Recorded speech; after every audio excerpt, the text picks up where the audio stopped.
Selengkapnya kita bergabung dengan Marcelina Tumundo langsung dari Pengadilan Negeri Jakarta Selatan. Selamat siang, Marcel. Bisa Anda review kembali apa saja keterangan yang disampaikan oleh para ahli? Apakah ada yang menguatkan atau justru menggugurkan dakwaan jaksa sejauh ini?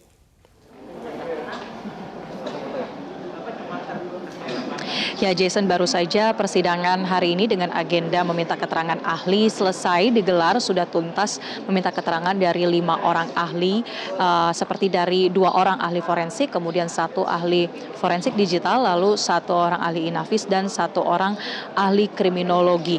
Dalam persidangan tadi, memang kalau kita melihat berdasarkan surat dakwaan ataupun keterangan dari saksi-saksi fakta yang diberikan sebelumnya, ada beberapa keterangan yang diperkuat dan juga mengonfirmasi beberapa keterangan-keterangan sebelumnya.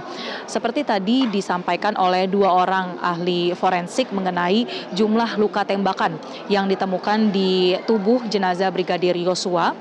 Ahli forensik atas nama Farah Karo ini sempat menyebutkan bahwa menemukan ada 7 luka tembakan yang masuk ke tubuh dan ada 6 luka tembakan yang keluar dari tubuh Brigadir Yosua. Sedikit berbeda dengan keterangan dari ahli forensik yang kedua, Ade Firmansyah. Ia menyebut ada temuan 5 luka tembakan masuk dan 4 luka tembakan keluar. Tetapi untuk ahli Ade Firmansyah ini, ia melakukan pemeriksaan atau otopsi pada saat ekshumasi atau 2 pekan setelah jenazah Yosua ini dikuburkan, dan tentunya kondisi jenazah ini sudah tidak segar lagi atau sudah mengalami ada sejumlah tindakan pengawetan. Terkait dengan 2 perbedaan temuan ini, tadi juga sempat dipertanyakan oleh Ketua Majelis Hakim yang mengonfirmasi kepada ahli Ade Firmansyah mengapa kemudian hasilnya bisa berbeda. Tetapi hal itu tadi disampaikan juga oleh Majelis Hakim, nampaknya karena sudah ada beberapa upaya seperti untuk mengawetkan jenazah yang membuat kondisi tubuh jenazah dari Brigadir Yosua ini tidak lagi menunjukkan hasil yang sama dengan otopsi pertama. Kemudian kedua ahli forensik ini juga menyebutkan hal yang juga sama terkait dengan jenis luka yang fatal atau berakibat pada kematian.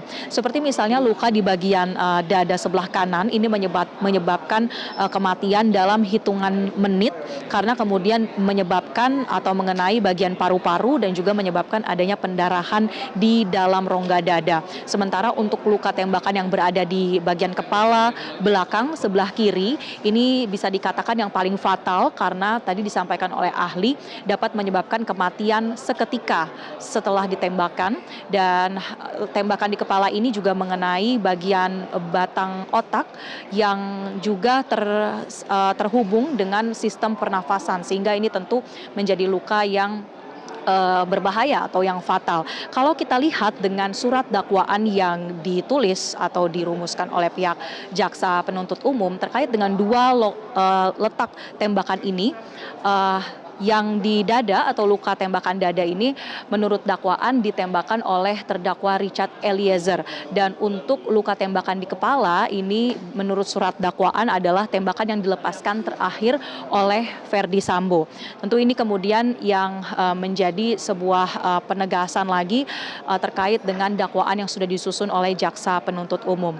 Selain itu, Jason dan juga pemirsa, tadi ada keterangan dari ahli atau dari kriminolog yang menjelaskan terkait dengan bagaimana ia menilai, memahami kronologi dari kejadian pembunuhan berencana Brigadir Yosua ini, dan dia menyimpulkan bahwa menurut BAP yang sudah ia baca, BAP yang diberikan oleh pihak penyidik pada saat itu, ia menyimpulkan bahwa telah terjadi upaya perencanaan pembunuhan terhadap Brigadir Yosua yang dilatar belakangi oleh kejadian di rumah Magelang, tetapi ia juga menyebutkan bahwa kejadian di Magelang ini kabur atau tidak dapat dipastikan sebetulnya ada kejadian apa.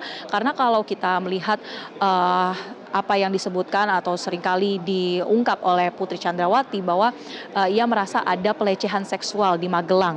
Ahli kriminologi ini kemudian mempertanyakan kalau ada upaya pelecehan seksual seharusnya ini bisa diperkuat dengan 2 bukti setidaknya. Bukti yang pertama tentu ada keterangan dari saksi. Dalam hal ini bisa saja Putri Chandrawati memberikan keterangannya. Tetapi kemudian yang menjadi janggal menurut kriminolog ini adalah mengapa tidak ada upaya untuk melakukan pemeriksaan seperti DNA atau visum untuk memperkuat terkait dengan dugaan pelecehan seksual tersebut, sehingga hal itulah yang membuat keterangan terdakwa tentang pelecehan seksual di Magelang ini menjadi tidak kuat.